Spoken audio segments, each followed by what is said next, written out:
Toxic managers, they can be racist, misogynistic, have hate speech towards you, very manipulative, undermine you in the workplace. So how do you deal with this? Because I've been dealing with that for over 10 years within the investment banking industry, toxic managers, toxic co-workers. In this video, I'll explain to you how exactly to help you deal with those type of personalities.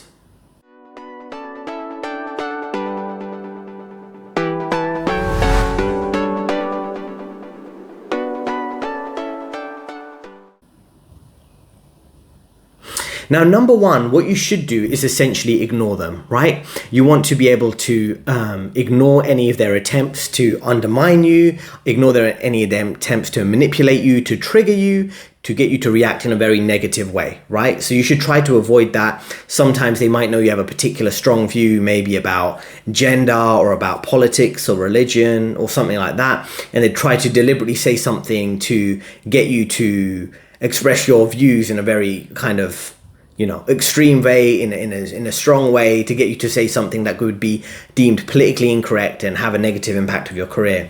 So what you should look to do is to ignore those type of desperate attempts they have to undermine you and make you look bad in front of others. So firstly, try to ignore their attempts to exploit any weaknesses they might see in you, any insecurities, any doubts, things like that. Try to avoid those type of things from toxic managers. And the second point is you should document all of these instances, right? And make sure you have a full record on this day, at this date, at this time. This is exactly what happened. This is what they said, what witnesses were around, because many of your co-workers won't stick up for you. So what you should do, if you keep a record of that, when things do get really bad and maybe you've got 10 instances to flag, you can go to your manager above them, you can go to your HR department, your employee relations department, and flag to them, this is the type of completely crazy toxic behavior I've been putting up with. This is when the other co-workers were witnesses to this and they failed to jump in to defend myself, and maybe you're a junior employee and that senior manager is getting away with completely crazy behavior. And then the third and final point is you should leave, essentially, if you're dealing with that really type of toxic behavior over several years. And I've been at major investment banks, without naming them, in cases where I've dealt with that very toxic, negative behavior, without, again, naming the bank. I've worked at places where I'm ethnically of Indian background and my managers referred to me as a cheap Indian hired to do his job at team events, team social events.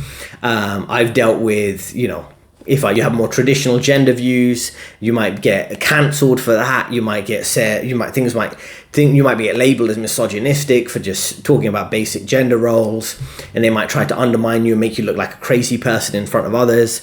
I remember one time I had a favorable view of homeschooling. If you have kids, about homeschooling being beneficial compared to some of the brainwashing in mainstream schools. Now, this is before it became a bit of a trend and a normalized thing in recent years.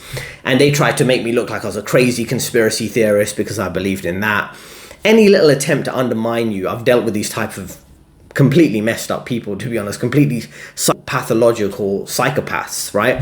And in many top finance companies or many top corporate roles, these people are they're revered because they play the game. They suck up to management. They completely trash their juniors or junior team members, as I was at the time. Now I'm more senior in my career. And you deal with this completely crazy behavior. You might escalate it to others, escalate it to management, and then nothing gets done. They overlook it. They don't want any of the feedback in writing because they don't want to take accountability for it. They might blame you and say you need to manage your manager and deal with this in a more effective way. They'll try and put the blame on you or the responsibility on you. Completely ridiculous level of expectations on you after you're dealing with this negative behavior. So unfortunately, there's a lack of accountability for that, even though you see all these things in the media, progressive work environment, diversity, equity, inclusion. There's all types of warped rules that are in favor of, to be quite frank, weak liberal men and these entitled feminists. There's a bit of they're kind of the ones who are propped up in positions of power. You have any view that doesn't agree with them, they can have a double standard against you based on your gender as a man, based on your views of being conservative, things like that. So you deal with these toxic managers. Now, not only do you deal with the kind of nepotism and certain people from wealthy backgrounds getting accelerated career paths, or certain demographics based on gender or race getting accelerated promotions or hiring on the basis that they were oppressed in the past.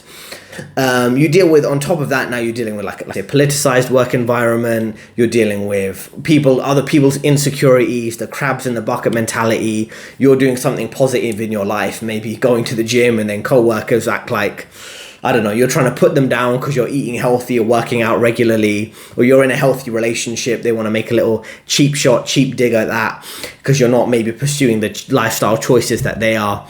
All these type of weird behaviors tend to occur within the finance industry. So it's something you need to try to be careful to manage. So just to summarize there, you need to try to ignore those type of attempts to trigger you. Number 2, you should document regularly and flag to senior management if you are dealing with that type of behavior on a continual basis. And probably the HR or employee relations won't take much actions. You might get removed and moved to another team, and they'll promote that manager that was incredibly toxic to you. That's the type of weird thing you're dealing with, right? A complete lack of justice, even though they sit on these high morals of corporate values.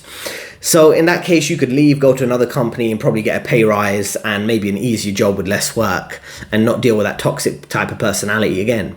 And you should always defend yourself in those scenarios. Don't let someone come and manipulate you and affect your mental health in those type of scenarios. Be careful of looking out for your best interests, not the company's, not that toxic manager, whatever works for you. So thanks for listening. There are 2 recommended videos on your screen right now, a free ebook in the description, and I'll see you next time.